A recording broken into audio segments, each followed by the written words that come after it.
Hi நண்பர்களே, welcome back to உங்கள் Vino channel. இன்னைக்கு என்ன பார்க்க போகிறோம் அப்படின்னா, Madras university free education scheme 2025-26 வந்தாச்சு. ஸோ அதை பற்றின டீட்டெயில்ஸ் எல்லாம் நம்ம பார்க்க போகிறோம். ஸோ இங்கே பார்த்தீங்கன்னா தெரியும், அஃபீஷியல் மெட்ராஸ் யூனிவர்சிட்டி வெப்சைட்டில் நம்மளுக்கு அதுக்காக நோட்டிஃபிகேஷன் ரிலீஸ் பண்ணியிருக்காங்க. அதுவும் 8ஆம் தேதி இன்றைக்கி தான் ரிலீஸ் ஆகிருக்கு. ஸோ அதை பற்றின என்ன, அது எப்படி நம்ம அப்ளை பண்ணுறது அப்படின்னு சொல்லி நம்ம சப்ஸ்கிரைபர் நம்மகிட்ட கேட்டிருந்தாங்க. ஸோ நம்ம சப்ஸ்கிரைபர் சொல்லி நம்ம சொல்லாமல் இருந்துருவோமா? லாஸ்ட் இயரே நிறைய பேர் இந்த மெட்ராஸ் யூனிவர்சிட்டி ஃப்ரீ எஜுகேஷன் ஸ்கீமில் படிச்சுட்டு இருக்காங்க. ஸோ இந்த தடவையும் நிறைய பேர் ஜாயின் பண்ணிவிட்டு எனக்கு அதுக்கான கமெண்ட் ரிப்ளை பண்ணிங்க அப்படின்னா நானும் கொஞ்சம் ஹாப்பியாக இருப்பேன். ஏன்னா நானும் இதே மெட்ராஸ் யூனிவர்சிட்டி ஃப்ரீ எஜுகேஷன் ஸ்கீமில் படித்தவங்க தான். ஸோ இது உங்களுக்கு சொன்னால் உங்களுக்கு யூஸ்ஃபுல்லாக இருக்கணும் அப்படின்றதுக்கான மெயின் ரீசன் தான் இந்த வீடியோவை போட்டது. ஸோ இது நம்ம சப்ஸ்கிரைபரும் வாண்டடாக கேட்டிருந்தாங்க, அக்கா சொல்லுங்கள் அப்படின்னு சொல்லி. ஸோ யூஸ்ஃபுல்லாக இருக்கிற கண்டென்ட்ஸை யாருக்குன்னா சொல்லலாம். ஸோ அந்த பேஸ் பண்ணி தான் நம்ம இது சொல்லியிருக்கோம். ஓகே, இதில் பார்த்தீங்க அப்படின்னா ஓப்பன் பண்ணால் நம்மளுக்கு இந்தமாரி வரும். ஜென்ரல் இன்ஸ்ட்ரக்ஷன்ஸ் வரும். என்னென்ன டாக்குமெண்ட்ஸ் நம்மளுக்கு வேணும் அப்படின்னு சொல்லி, பதிவேற்றம் செய்ய வேண்டிய சான்றிதழ்கள், டாக்குமெண்ட்ஸ் டு பி அப்லோடட் அப்படின்னு சொல்லி கொடுத்துருப்பாங்க.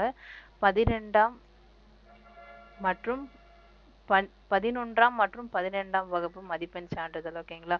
ஸோ +1 +2ஓட மார்க் ஷீட் ஸ்டேட்மெண்ட்ஸ் கேட்டிருக்காங்க.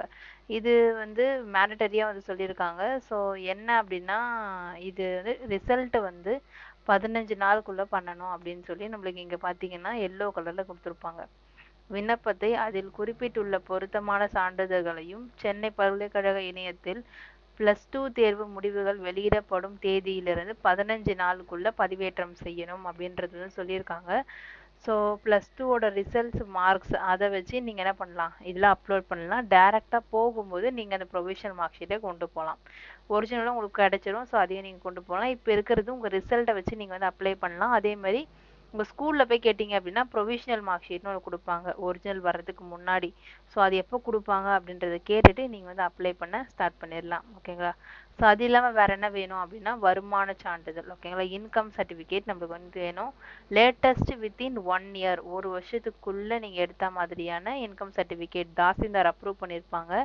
ஸோ வட்டாட்சியர் அவங்க தான் அப்ரூவ் பண்ணியிருப்பாங்க. ஸோ அந்த சர்டிஃபிகேட் வருமான சான்றிதழ் நம்மளுக்கு வேணும். ஓகேங்களா? ஏன்னா இந்த இன்கம் சர்டிஃபிகேட் பேஸ் பண்ணியும் நம்மளுக்கு அந்த ஸ்கீமில் வாய்ப்புகள் இருக்குது. ஓகேங்களா? அந்த ஃப்ரீ எஜுகேஷன் ஸ்கீமில் நம்ம இதை பற்றி ஃபுல்லாக நம்ம பார்க்கலாம். இப்போ என்னென்ன டாக்குமெண்ட்ஸ் தேவைப்படும் அப்படின்றது மட்டும் முன்னாடி சொல்லிடுறோம். ஓகேங்களா? ஓகே, தேர்ட் பார்த்தோம் அப்படின்னா முதல் பட்டதாரி சான்றிதழ். ஓகேவா? First graduate certificate. அதுவும் நம்ம அது தாசில்தார் கிட்ட இருந்து தான் இஃப் அப்ளிகபிள்னு கொடுத்துருக்காங்க. இது ரெண்டும் மேண்டட்டரி, கண்டிப்பாக நம்மகிட்ட இருக்கணும். அதாவது +2 +1ஓட மார்க் ஷீட் ஸ்டேட்மெண்ட்ஸும் இன்கம் சர்டிஃபிகேட்டும் கண்டிப்பாக வேணும். இதுக்கு அப்புறமா இருக்க மீதி 3ல் தான் நீங்கள் எதை நீங்கள் அப்ளை பண்ண போகிறீங்க அப்படின்றது பேஸ் பண்ணி இருக்குது. ஓகேங்களா? அப்படின்னா முதல் பட்டதாரி சான்றிதழ் வட்டாட்சியரிடமிருந்து பெற்றிருக்க வேண்டும் அப்படின்றத சொல்லியிருக்காங்க. நீங்கள் உங்களோட ஃபேமிலியில் ஃபஸ்ட்டு கிராஜுவேட் நீங்கள் தான் அப்படின்ற பட்சத்தில் நீங்கள் இந்த ஃபஸ்ட்டு கிராஜுவேட் சர்டிஃபிகேட் அப்ளை பண்ணி இதில் நீங்கள் ரிசர்வேஷன் கேட்கலாம். ஓகேங்களா? 3 டைப்ஸ் ஆஃப் ரிசர்வேஷன் இருக்குது. ரிசர்வேஷன்னா நம்மளுக்கு ஒரு சில இடஒதுக்கீடு பண்ணி வச்சுருப்பாங்க. ஸோ அதை பேஸ் பண்ணி ஃபஸ்ட்டு கிராஜுவேட் முதல் பட்டதாரி சான்றிதழ் வச்சுருக்கவங்க ஒரு சில உங்களுக்கு இடஒதுக்கீடு இருக்கும். அதே மாதிரி டிஃப்ரெண்ட்லி ஏபிள்டு மாற்றுத்திறனாளிகள் இருக்காங்களே, ஸோ அவங்களுக்கும் செப்பரேட்டான ஒரு இடஒதுக்கீடு தருவாங்க. அதே மாதிரி அப்பா அம்மா இல்லாத ஆதரவற்ற குழந்தைகள் இருக்காங்கல்ல, ஸோ அவங்களுக்கும் தனியாக இருக்க ஒரு இடஒதுக்கீடு தருவாங்க. ஸோ இதை 3 பேஸ் பண்ணி தான் இந்த ஃப்ரீ எஜுகேஷன் ஸ்கீம் கொடுத்துட்டு வந்துட்டு இருக்காங்க. ஸோ நீங்கள் தான் உங்களோட ஃபேமிலியில் ஃபஸ்ட்டு கிராஜுவேட், முதல்ல நீங்கள் தான் டிகிரி படிக்கிறீங்க அப்படின்னா நீங்கள் இதுக்கு கண்டிப்பாக அப்ளை பண்ணலாம். ஸோ உங்களுக்கு ஸ்கீம் கிடைக்க நிறைய வாய்ப்புகள் இருக்குது. நீங்கள் எவ்வளோக்கு எவ்வளோ சீக்கிரம் அப்ளை பண்ணுறீங்களோ அவ்வளோக்கு எவ்வளோ உங்களுக்கு போஸ்டிங்ஸ் கிடைக்கும். அதே மாதிரி உங்களுக்கான டேட்ஸ் சீக்கிரமாகவே கொடுத்துருவாங்க. லேட்டாக பண்ணுறோம் அப்படின்னா கடைசியாக போகிற மாதிரி இருக்கும். முன்னாடி இருக்கவங்க எல்லாருக்கும் ஒரு நல்ல காலேஜஸ்லாம் கிடச்சிட்டு உங்களுக்கு மீதி இருக்க காலேஜில் நீங்கள் செலக்ட் பண்ணுற மாதிரி தான் இருக்கும். ஸோ ஓகேங்களா? எவ்வளோ சீக்கிரம் நீங்கள் அப்ளை பண்ணுறீங்களோ அவ்வளோ சீக்கிரம் உங்களுக்கு இதில் பெனிஃபிட்ஸ் தான். ஓகே, ஃபர்ஸ்ட் கிராஜுவேட் சொல்லியாச்சு. அதே மாதிரி டிஃப்ரெண்ட்லி ஏபிள்டு சொல்லியாச்சு. அதே மாதிரி பேரண்ட்ஸ் இல்லாதவங்க, ஃபாதர் மதர் இல்லாதவங்க நீங்கள் அதில் அப்ளை பண்ணலாம் சொல்லியாச்சு. ஓகேங்களா? If income certificate and first graduate certificate is not reserved in specific time. ஓகேங்களா? நீங்கள் ஒரு வேளை இன்கம் சர்டிஃபிகேட் என்கிட்ட இல்லை, ஃபர்ஸ்ட் கிளாஸ் சர்டிஃபிகேட் என்கிட்ட இல்லை அப்படின்னு சொல்கிறீங்கன்னா, kindly upload the acknowledgement copy issued by tahsildar office for the same. ஓகேங்களா, ஒப்புதல் சீட்டு அப்படின்னு தருவாங்க. ஸோ அதை நீங்கள் வந்து அப்லோட் பண்ணலாம். இப்போ இருக்க ஒப்புதல் சீட்டு கரண்ட்லி பார்த்தீங்க அப்படின்னா, ஒப்புதல் சீட்டில் அந்த டீட்டெயில்ஸ் வந்து என்ட்ரு ஆகி வரமாட்டேங்குது. ஓகேங்களா, ஸோ அப்படி இருக்க பட்சத்தில் நீங்கள் ஒரு ஸ்டேட்டஸ் செக் பண்ணி அந்த ஸ்டேட்டஸில் இருக்க ஃபுல் டீட்டெயில்ஸும் நீங்கள் வந்து ஒரு பிரிண்ட் எடுத்து அதை நீங்கள் என்ன பண்ணலாம், அப்லோட் பண்ணலாம். ஓகேங்களா, ஸோ அது எப்படி அப்படி நம்ம பண்ணுறது அப்படின்றது எல்லாம் நான் வந்து செப்பரேட் ஒரு வீடியோவில் வந்து சொல்கிறேன். ஸோ என்கிட்ட அப்ளை பண்ண சொல்லி கேட்டிருக்காங்க. ஸோ அவங்களுக்கு அப்ளை பண்ணுறப்போ உங்களுக்கு அதை அப்ளை பண்ணி ஃபுல்லாக நான் உங்களுக்கு அந்த வீடியோ எடுத்து போடுறேன். ஓகேங்களா, ஸோ நெக்ஸ்ட் பார்த்தோம் அப்படின்னா, on receipt of certificate the same may be submitted to the office during counselling. அந்த ரெசிப்ட் ஆஃப் சர்டிஃபிகேட் நம்ம வந்து டேரெக்டாக வந்து கவுன்சிலிங் போவோம்ல, ஸோ அங்கே போய் நீங்கள் வந்து இது கொடுக்குற மாதிரி இருக்கும். அந்த ரெசிப்டை எடுத்துகிட்டு போகணும், ஒரிஜினல் எடுத்துகிட்டு போகிற மாதிரி இருக்கும். ஓகேங்களா, ஸோ இதுக்கு முன்னாடி அப்ளை பண்ணிவிட்டு உங்ககிட்ட அந்த ஒப்புதல் சீட்டு தான் இருக்குது அப்படின்னா நீங்கள் அதை வச்சு அப்ளை பண்ணலாம். ஒருவேளை இல்லை என்கிட்ட வந்து சர்டிஃபிகேட்டே இருக்குது அப்படின்னா சூப்பர், அது நீங்கள் வந்து டேரெக்டாக என்ன பண்ணிக்கலாம், அதை அப்லோட் பண்ணிக்கலாம்.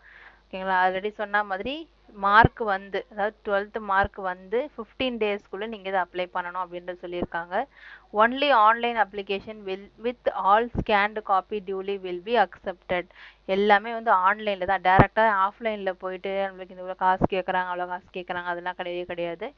ஆன்லைனில் தான் எல்லாமே நீங்கள் ஸ்கேன் காப்பி அப்லோட் பண்ணி அப்ளை பண்ணால் தான் அவங்க அப்ரூவ் பண்ணிவிட்டு உங்களுக்கு அந்த மெசேஜ் வரும்.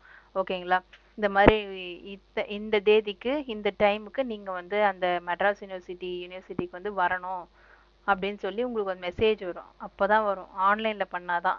ஆஃப்லைனில் போய் நீங்கள் வந்து டேரெக்டாக நான் மெட்ராஸ் யூனிவர்சிட்டிக்கே போய் பண்ணுறேன் அப்படின்னா அது வந்து வராது. ஸோ நீங்கள் ஆன்லைனில் பண்ணிவிட்டு அப்புறம் டேரெக்டாக போகிற மாதிரி இருக்கும். நெக்ஸ்ட் வந்து students who fail to upload the required document in specific time, their applicant will similarly be rejected. கரெக்டாக நீங்கள் எந்த கேட்டகரியில் வந்து அப்ளை பண்ணுறீங்க அப்படின்ற பார்த்து அந்த கேட்டகரிக்கான சர்டிஃபிகேட் உங்ககிட்ட இல்லை நீங்கள் அப்ளை பண்ணுற டைமில் அப்படின்றப்போ, ஒருவேளை இப்போ இப்போ தான் வந்து ஸ்டார்ட் ஆயிருக்கு. ஓகேங்களா, இப்போ தான் 8th டே ஆகுது. லாஸ்ட் டே வந்து எப்போ பார்த்தீங்க அப்படின்னா 26/5 அப்படின்னு சொல்லியிருக்காங்க. 26ஆம் தேதியோட முடியுது. ஸோ 26ஆம் தேதிக்கு நீங்கள் அப்ளை பண்ண ஸ்டார்ட் பண்ணி அன்னைக்கு உங்ககிட்ட அந்த டாக்குமெண்ட் இல்லை அப்படின்ற பட்சத்தில் நீங்கள் என்ன பண்ணணும்,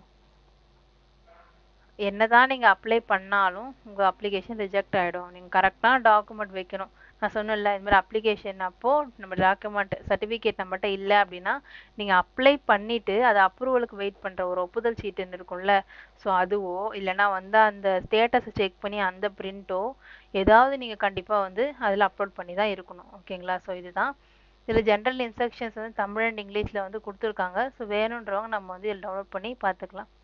ஸோ இதுதான் சென்னை பல்கலைக்கழக இலவச கல்வி திட்டம் 2025-26 அப்படின்னு சொல்லி கொடுத்துருக்காங்க.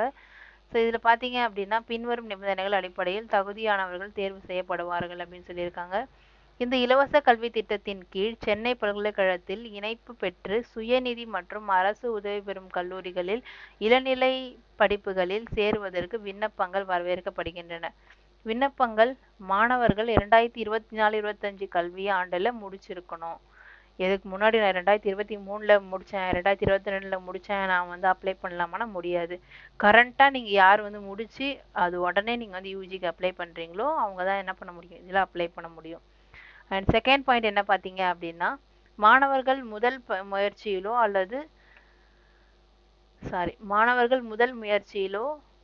அனைத்து பாடங்களில் தேர்ச்சி பெற்றிருக்க வேண்டும். மேலும் 11ஆம் மற்றும் 12ஆம் நூற்றாண்டு மதிப்பெண் சான்றிதழ் சமர்ப்பிக்க வேண்டும். அதாவது அரியரே இல்லாமல் கிளியர் பண்ணியிருக்கணும் அப்படின்னு சொல்லியிருக்காங்க. முதல் முயற்சினா அரியரே இல்லாமல் கிளியர் பண்ணியிருக்கணும் அப்படின்றத சொல்லியிருக்காங்க. ஃபெயில் ஆகிருக்கக்கூடாது எந்த சப்ஜெக்ட்லேயும். அதே மாதிரி 11th 12th மார்க் ஷீட்டை நீங்கள் வந்து சப்மிட் பண்ணணும் அப்படின்றது வந்து கட்டாயமாக வந்து சொல்லியிருக்காங்க. இல்லையெனில் உங்களது விண்ணப்பம் நிராகரிக்கப்படும் அப்படின்னு சொல்லியிருக்காங்க. ஸோ கண்டிப்பாக நீங்கள் என்ன பண்ணணும், டாக்குமெண்ட் சப்மிட் பண்ணணும். தேர்டு பார்த்தீங்க அப்படின்னா, வருவாய்த்துறை வட்டாட்சியர் வழங்கிய வருமான சான்றிதழின்படி மாணவரின் குடும்ப வருமானம் ரூபாய் 3 லட்சத்திற்கு மிகாமல் இருக்க வேண்டும்.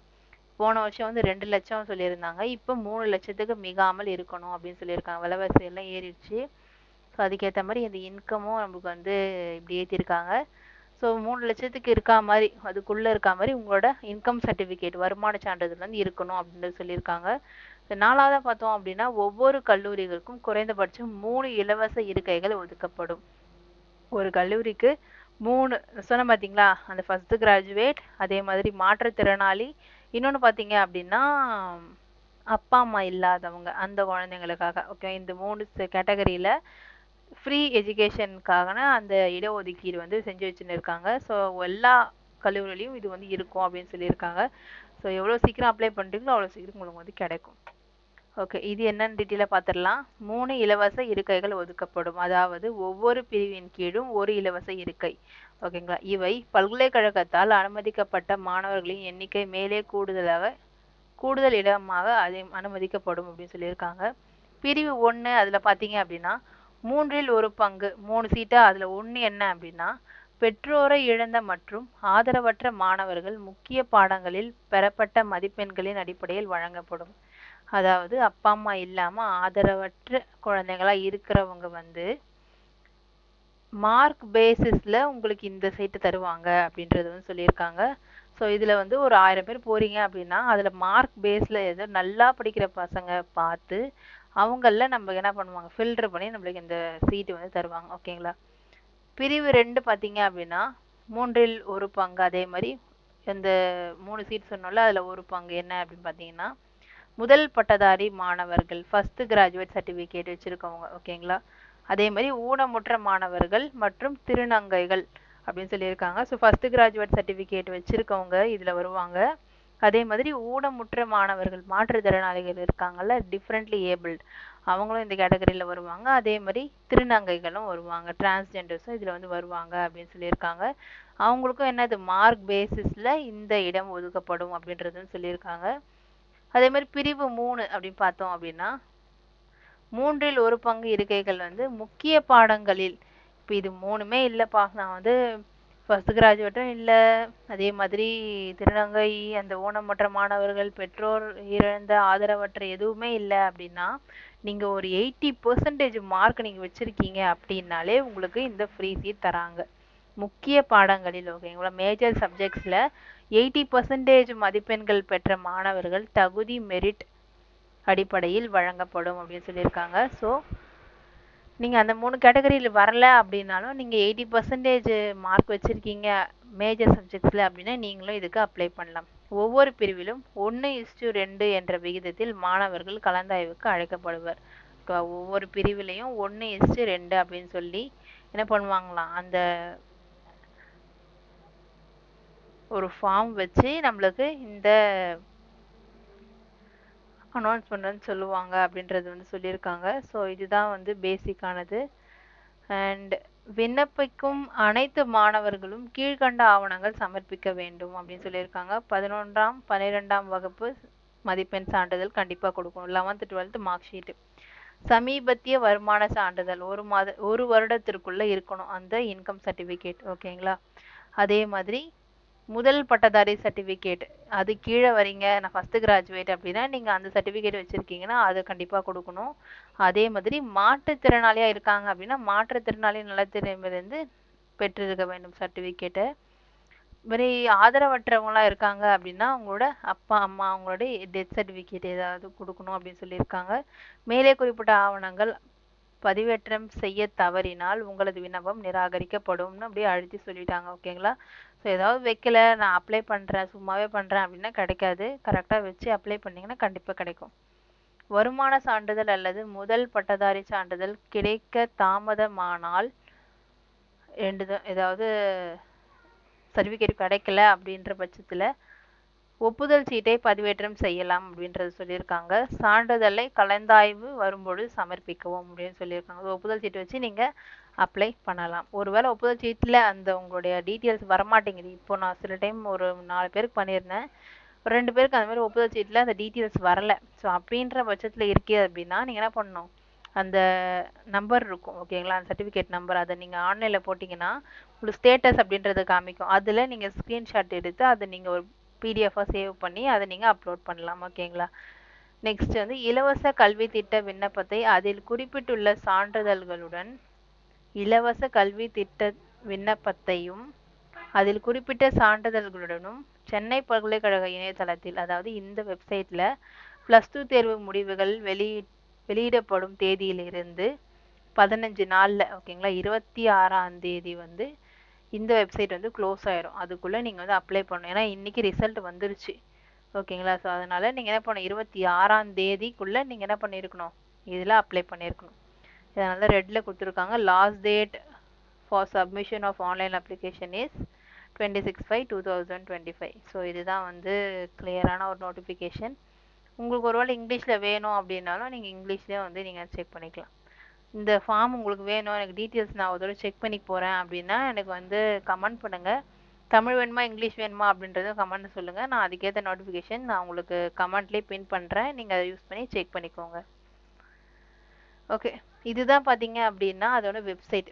சென்னை பல்கலைக்கழக மாணவர் இலவச கல்வி திட்டம் அதுக்கான வெப்சைட். இதில் தான் நம்ம போய் என்ன பண்ணுவோம் யூசர் ஐடி பாஸ்வேர்ட் போட்டு நம்ம என்ன பண்ணுவோம் ரெஜிஸ்டர் பண்ணுவோம். இங்கே என்ன திரும்ப கொடுத்துருக்காங்க லாஸ்ட் டேட் என்னது 26/5 கொடுத்துருக்காங்க. அதேமாதிரி application for admission to undergraduate programme in affiliated aided and self financed colleges of university of Madras. Okay, அதுக்கான அப்ளிகேஷன் வந்து ஸ்டார்ட் ஆயிருச்சு. அதனால் நீங்கள் என்ன பண்ணணும் அப்ளை பண்ணிக்கலாம் அப்படின்னு சொல்லியிருக்காங்க. ஸோ என்ன இப்போ எடுத்ததும் யூசர் ஐடி பாஸ்வேர்ட் கேட்குது அப்படின்னா ஃபஸ்ட்டு நீங்கள் ரெஜிஸ்டர் பண்ணணும். ஓகேங்களா? ஃபஸ்ட்டு ரெஜிஸ்டர் கொடுக்குறோம். கொடுத்தா இந்தமாரி நமக்கு வந்து காட்டும். ஸோ இதில் பார்த்தீங்க அப்படின்னா உங்களுக்கு எப்போ நீங்கள் வந்து எக்ஸாம் எழுதுனீங்க கேட்டிருக்காங்க. அதர்ஸ் கொடுத்தீங்க அப்படின்னா உங்களுக்கு என்ன ஆச்சு யூ ஆர் நாட் எலிஜிபிள் அப்படின்னு வந்துடும். நீங்கள் என்ன பண்ணணும் 2025 தான் கம்ப்ளீட் பண்ணியிருக்கணும். ஸோ கம்ப்ளீட் பண்ணது 2025 கொடுத்தோன்னா எதுவுமே வராது. இதுவே அதர்ஸ் கொடுத்தா என்ன வரும் நீங்கள் வந்து எலிஜிபிள் இல்லை அப்படின்றது வந்து வந்துடும். ஸோ 2025 முடித்தவங்க மட்டும் நீங்கள் அப்ளை பண்ணுங்கள். Next have you cleared all the subjects in both 11th 12th எல்லாத்துலேயும் வந்து அரியர் வைக்காமல் ஃபெயில் ஆகாமல் பாஸ் ஆகிட்டீங்களான்னு கேட்டிருக்காங்க. ஸோ அது எஸ் ஆர் நோ அப்படின்றத நம்ம கொடுக்கணும். எஸ் அப்படின்றத கொடுத்துக்கலாம். ஒருவேளை நோ கொடுத்தா என்ன வரும் அப்படின்னா யூ ஆர் நாட் எலிஜிபிள் அப்படின்னு வந்துடும். இது எல்லாமே வந்து ஒரு கண்டிஷன்ஸ் மாதிரி. ஓகேங்களா? ஸோ எஸ் அப்படின்றத கொடுத்துக்கலாம். ஆனுவல் இன்கம் ஆஃப் பேரண்ட்ஸ் வந்து கேட்டிருக்காங்க. ஸோ அபவ் 3 lakhs கொடுத்தா என்ன வரும் பிலோ 3 lakhs கொடுத்தா என்ன வரும்னு பார்க்கலாம். அபவ் 3 lakhsனா யூ ஆர் நாட் எலிஜிபிள். ஓகேங்களா? என்னவா இருக்கணும் பிலோ 3 lakhs தான் இருக்கணும். அதனால இப்படி கொடுத்துட்டு ப்ரொசீட் கொடுக்குறோம். கொடுத்ததும் இந்தமாரி ஒரு பேஜ் வந்து ஓப்பன் ஆகும். இதில் நேம் ஆஃப் த கேண்டிடேட் வந்து உங்களோட பேர் 10th மார்க் ஷீட்டில் இருக்க மாதிரி உங்கள் பேர் வந்து கேட்கும். ஸோ அதை வந்து கொடுத்துக்கணும். அதேமாதிரி டேட் ஆஃப் பர்த் கொடுக்கணும். உங்களோட 12th ரெஜிஸ்டர் நம்பர் வந்து கொடுக்கணும். இதுதான் உங்களோட யூசர் ஐடி. ஓகேங்களா? நெக்ஸ்ட்டு மொபைல் நம்பர் உங்களோட ஃபோன் நம்பர் என்டர் பண்ணுற மாதிரி கேட்கும். நெக்ஸ்ட்டு எஜுகேஷன் குவாலிஃபிகேஷன் ஸ்டேட்டா சிபிஎஸ்சியா அப்படின்றது வந்து கொடுத்துக்கிறோம். +1 பாஸ்டா ஃபெயில் அப்படின்னு கேட்டிருக்காங்க. நோ கொடுத்துட்டோன்னா யூ ஆர் நாட் எலிஜிபிள்னு வந்துடும். நீங்கள் பாஸ் ஆகிருக்கணும் +1. ஓகேங்களா? பண்ணிவிட்டு அதுக்கு எவ்வளோ மார்க் நீங்கள் எடுத்தீங்க அப்படின்றத கொடுத்து ரெஜிஸ்டர் அப்படின்றத கொடுக்கணும். ஓகேங்களா? ஸோ இதெல்லாம் வந்து நான் ஸ்டெப் பை ஸ்டெப் நெக்ஸ்ட் வீடியோவில் வந்து சொல்கிறேன். இது ரொம்ப லாங்காக போயிடுச்சு அப்படின்னு நினைக்கிறேன். ஸோ அவ்வளோதான். ஸோ இதான் வந்து பேசிக்கான வந்து டீட்டெயில்ஸ். வேறு எதாவது டீட்டெயில்ஸ் வேணும் அப்படின்னாலும் எனக்கு வந்து கமெண்ட் பண்ணுங்கள். இந்த பிடிஎஃப் வேணும் அப்படின்னா எனக்கு தமிழா இங்கிலீஷா அப்படின்றது வந்து நீங்கள் வந்து கமெண்ட்டில் சொன்னீங்கன்னா நான் உங்களுக்கு செப்பரேட்டாக சென்ட் பண்ணுறேன். நீங்கள் 1 to 2 times ஃபுல்லாக செக் பண்ணிவிட்டு அதுக்கப்புறமா அப்ளை